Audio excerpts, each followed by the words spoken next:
নমস্কার বন্ধুরা, আজকে চলে এসেছি আরও একটি নতুন রেসিপি নিয়ে।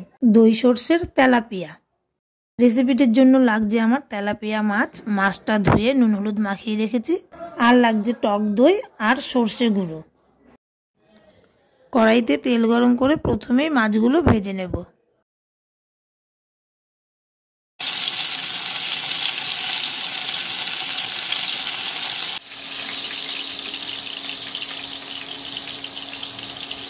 মাছগুলো ভাজা হয়ে গেছে। এই তেলে এখন কালো জিরে ফোড়ন দিয়ে দেব।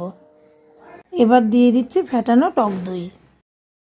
টক দই দিয়ে ভালোভাবে নেড়ে নিতে হবে।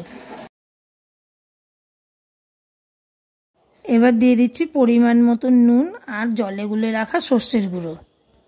আর দিয়ে দিচ্ছি হলুদ। এবার সব কিছু ভালো করে কষিয়ে নেব।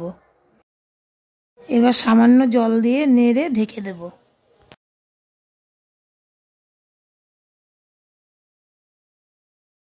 গ্রেভিটা ফুটে উঠেছে। এর মধ্যে এবার ভেজে রাখা মাছগুলো দিয়ে দেব।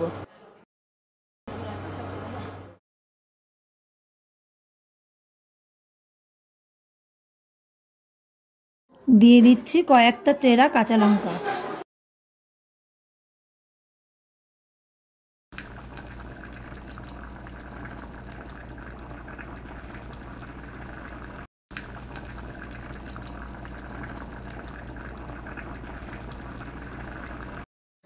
আজকের রেসিপি তৈরি। সামান্য সর্ষের তেল দিয়ে ঝাঁকিয়ে নামিয়ে নেব।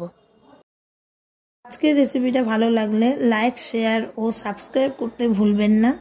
আর এই রেসিপিটি অবশ্যই বাড়িতে একবার ট্রাই করবেন।